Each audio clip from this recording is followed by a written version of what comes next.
In the summer of 1902, Captain Nathaniel Harrington, a seasoned sailor with a reputation for seeking out the most treacherous waters, stumbled upon the derelict Elysium, adrift in the vast expanse of the Atlantic.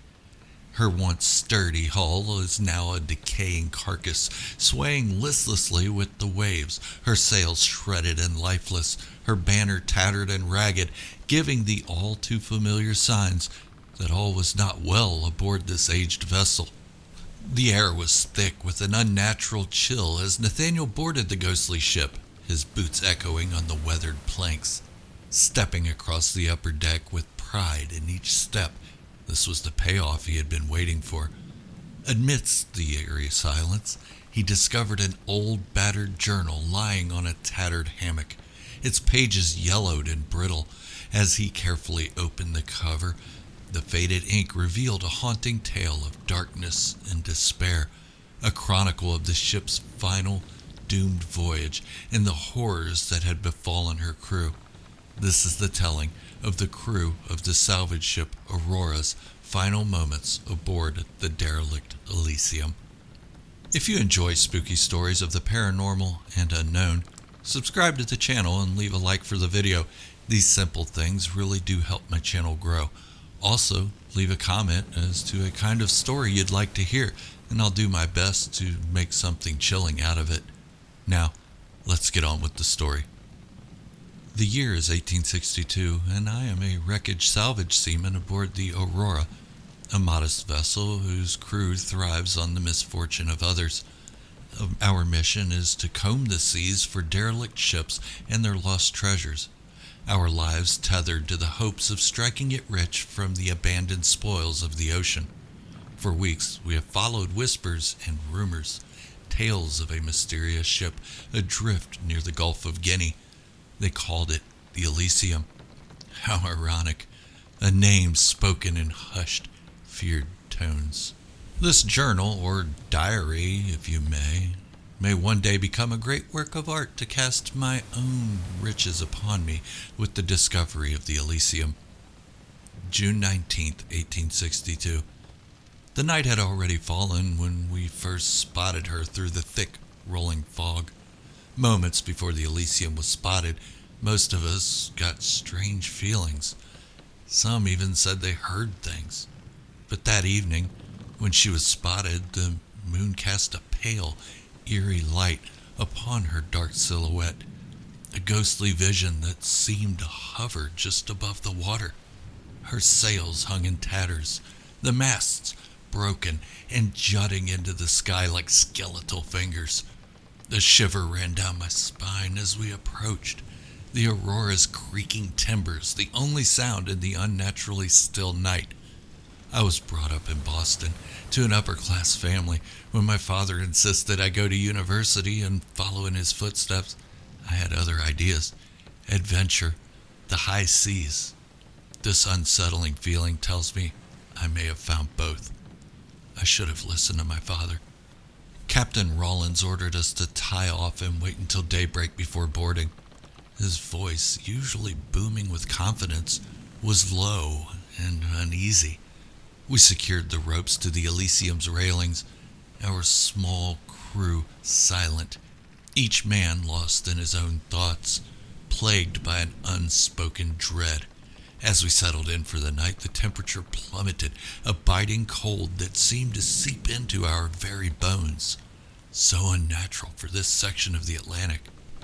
I took the first watch, along with Jacob, my only real friend aboard the Aurora, my lantern casting a weak circle of light in the foggy darkness.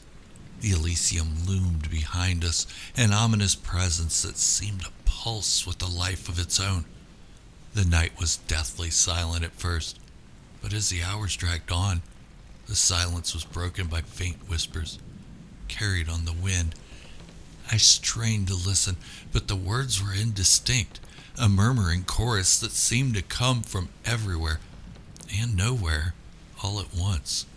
Around midnight, the whispers grew louder, mingling with soft, mournful cries. I rubbed my eyes, trying to shake off the growing sense of dread.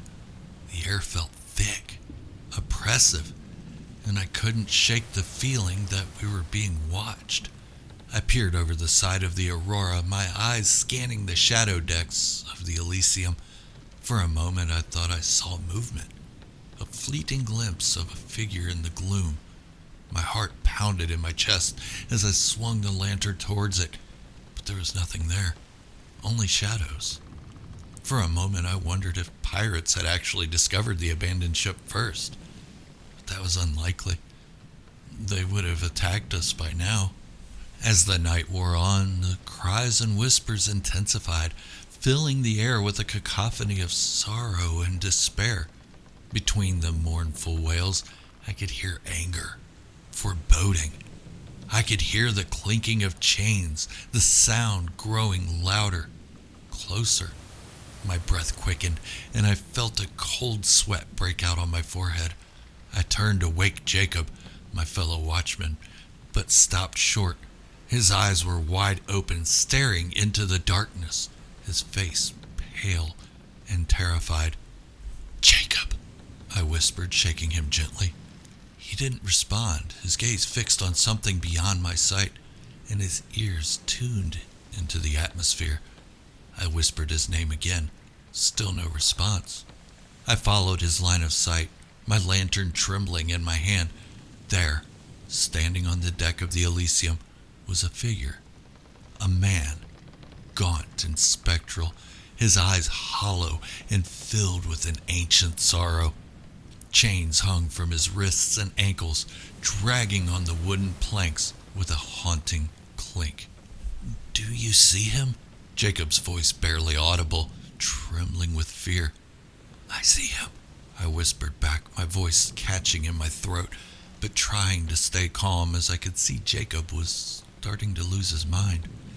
Jacob's eyes turned to me as he watched me gaze upon the Elysium. The ghostly figure raised a hand, pointing directly at us. His mouth opened, but no sound came out, only the silent scream of a tortured soul. I felt a surge of cold wash over me, and for a moment I couldn't move, paralyzed by fear. The figure slowly faded into the darkness, the chains clinking softly as he vanished. "We need to tell the captain," I said, my voice shaking. Jacob nodded, and we stumbled across the deck to the captain's quarters. Captain Rollins was already awake, his face pale and drawn. He had heard the whispers and cries, and like us, he had felt the malevolent presence that seemed to seep from the Elysium. "We wait until dawn," he said, his voice firm despite the fear in his eyes. "Stay together, and no one goes near that ship until daylight." This was his order when we discovered the ship, but I feel he was trying to convince himself more than he was Jacob and I. The night stretched on, every creak and groan of the Elysium amplified in the silence. The cries continued, a relentless, mournful wail that seemed to come from the very bowels of the ship. Between the cries, voices of anger. Unable to make out what they were saying, we still knew boarding this ship was a bad idea. Still, our supplies were low, and we were beginning to become desperate for a real payoff. I sat with Jacob and the captain, our lanterns casting flickering shadows on the wooden walls. None of us spoke, each man lost within himself, the fear palpable in the cold, damp air. June 20th, 1862. Just before dawn, the cries ceased abruptly, leaving an eerie silence in their wake. Even the sea seemed calmer than I have ever seen it. The first light of daybreak filtered through the fog, casting a ghostly glow over the Elysium. We gathered our courage and prepared to board, our hearts heavy with dread, a few of the men refusing, opting to stay back on the Aurora, forfeiting a portion of their share of the spoils. The captain led the way, followed by Jacob and I, our steps hesitant on the rotting planks of the Elysium. The ship was even larger up close, her decks a maze of decay and ruin. The silence was oppressive, broken only by the occasional creak of wood or slap of a rogue wave against the side of the ship. We split into groups, searching for any signs of life or valuable cargo. Splitting up ensured we would get this over quickly. The captain's orders were clear: find what we could and be gone before nightfall, with the Elysium in tow to Gibraltar, where courts would decide the reward for her discovery. Jacob and I made our way to the lower decks, the stench of mold and decay growing stronger with each step. The narrow passageway seemed to close in around us, the walls slick with moisture and grime. Suddenly, a loud crash echoed behind us. We spun around, our lanterns casting frantic beams of light. A loose plank, nothing more. We laughed nervously, but the sound died quickly, swallowed by the oppressive gloom. We reached the cargo hold, a vast cavernous space filled with remnants of wooden crates and barrels. As we stepped inside, the temperature dropped sharply, our breath visible in the frosty air. I felt a presence, a weight pressing down on my chest. We moved deeper into the hold, and my lantern illuminated something that made my blood run cold. Shackles and chains, rusted and broken, hanging from the walls. Jacob and I exchanged a horrified glance. The ship had been used for the slave trade, a floating prison of unimaginable suffering. I could almost hear the cries and wails of the captives, their agony imprinted on the very timbers of the ship. We turned to leave, but the door we had entered through slammed shut with a deafening bang. Our lanterns flickered and went out, plunging us into darkness. Panic set in as we fumbled to relight them. The air grew heavy, and I felt cold fingers brush against my neck. I spun around, but there was nothing there. Jacob let out a strangled cry, his eyes wide with terror. He pointed behind me, and I turned to see a figure barely visible in the dim light. A man, his eyes hollow and despairing, chains clinking as he moved towards us, fear in his hollow eyes. We bolted, rushing through the darkness, our breath ragged and desperate. We stumbled up the stairs, the ghostly wails growing louder, closer. The ship seemed alive, its timbers groaning and shifting as if to swallow us whole. We burst into the deck, gasping for the damp, salty air. But the nightmare was far from over. The crew of the Aurora was nowhere to be seen. The ropes that had secured our ship to the Elysium hang broken and lifeless against the Elysium's railings. Our lifeline was gone. We were alone. The Elysium rocked gently in the waves, but her deck was far from calm. Ghostly figures moved through the shadows, their eyes glowing with an eerie light. They were the souls of the enslaved, doomed to roam with the confines of the ship. Jacob and I huddled together, our backs to the railing, eyes darting around for any sign of escape. The ghosts drew closer, their whispers filling our ears with words we could not understand, but whose moaning was clear. Vengeance. One by one they reached out to us, their touch cold and draining. I felt my strength ebbing away, my vision blurring. Jacob slumped beside me, his eyes wide and unseeing. As the darkness closed in, I understood the true horror of the Elysium.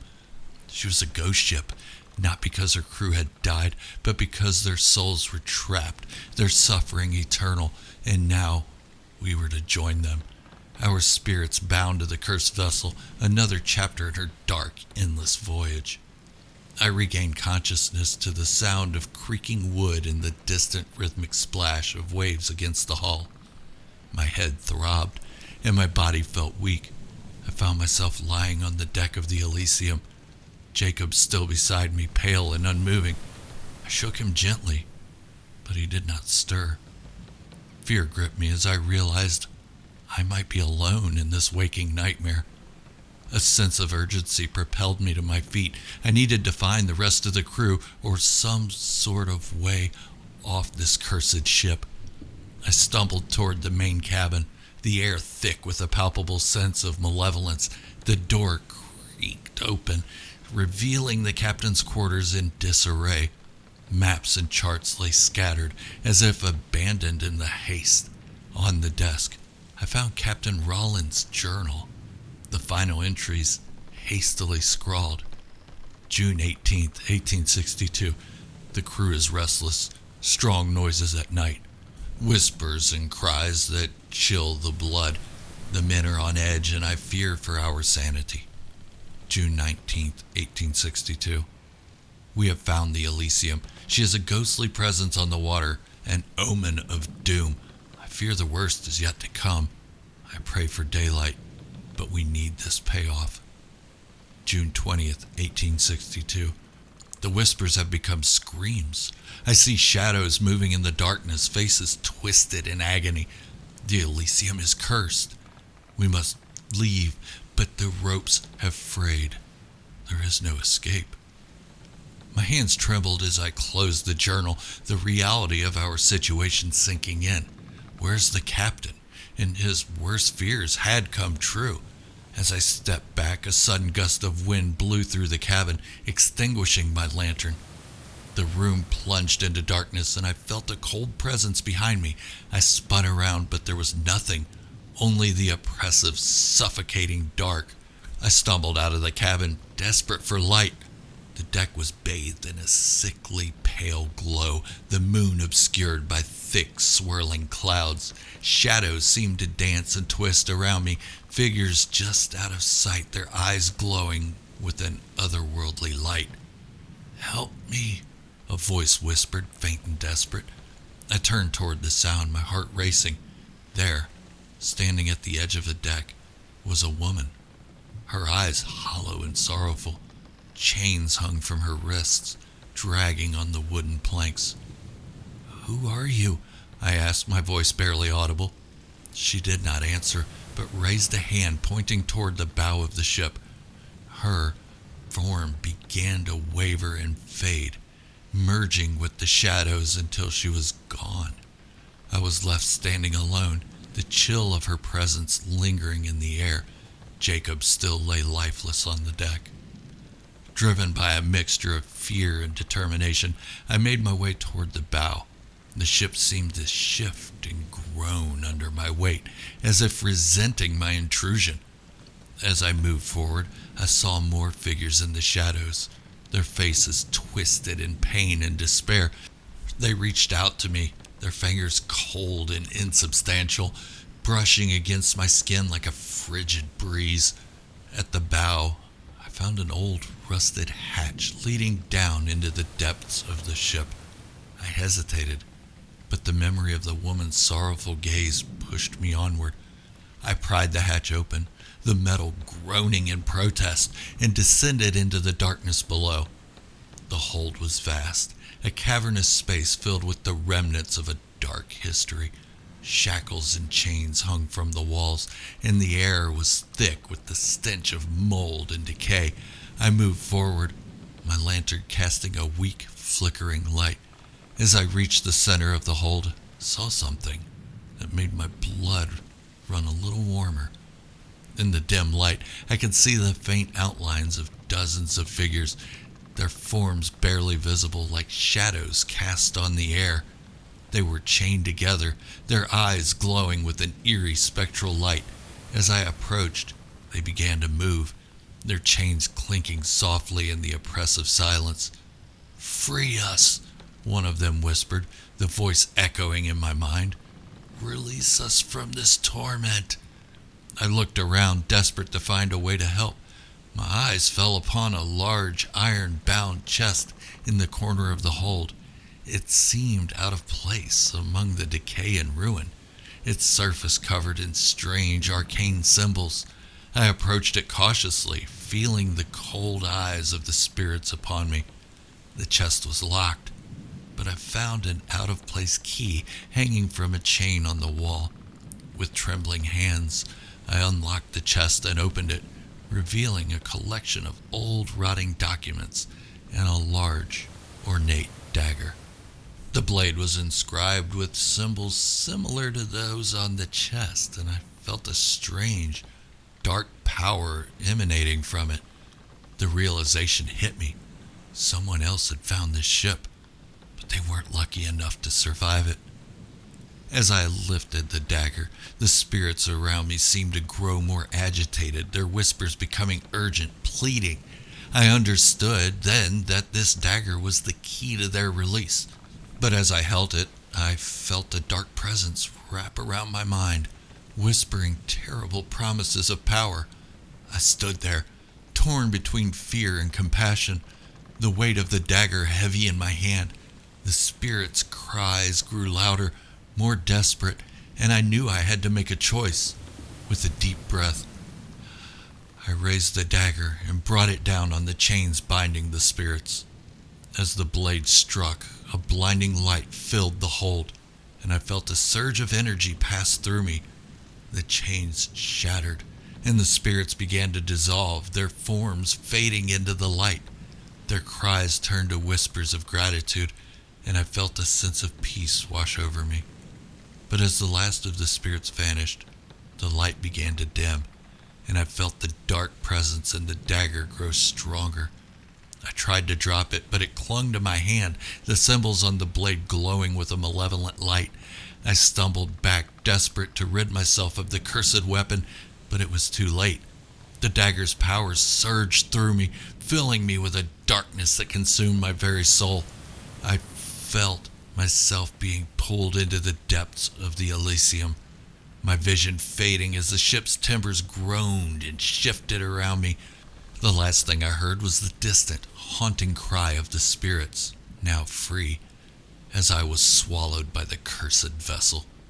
I don't know how long I remained in that darkness, lost to the world, but when I awoke, I found myself back on the deck of the Elysium. The sun was setting, casting a blood-red light over the sea.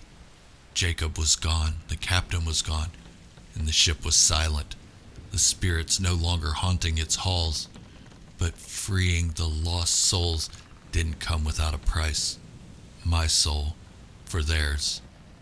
I was alone, bound to the Elysium by the dagger's dark power. The ship was now my prison, and I was its guardian, doomed to sail the seas for eternity, a warden of lost souls. I write this now, my final testament, hoping it will be found and serve as a warning. Beware the Elysium, for she is more than a wreck. She's a prison of the damned, and those who board her will never return. The sea is vast and full of secrets, but some are better left undiscovered. Pray you never encounter the Elysium, for her grasp is unyielding and her curse eternal. If you see her sails on the horizon, turn back and remember my story, for it may save your soul from the fate that has befallen me. With a chill running through Nathaniel, he carried the journal to the upper deck. The sun was setting low in the western horizon, and a fog began moving in. Outlined in the fog, he watched as his own ship snapped free from the moorings and drifted deep into the fog before he could stop it. His crew now missing from the decks of the Elysium. Helplessly, he stared at his ship as it headed for the horizon. As he felt icy fingers graze the back of his neck, the Elysium was now ready for another trade. Nathaniel was now damned to drift through the seas until the Atlantic would decide to claim him and the Elysium to its depths. If you've enjoyed this story, check out some of my other spooky and twisted stories. Don't forget to subscribe to the channel and leave a like for this story. I appreciate every one of you. Thank you for watching, and until the next time, stay weird.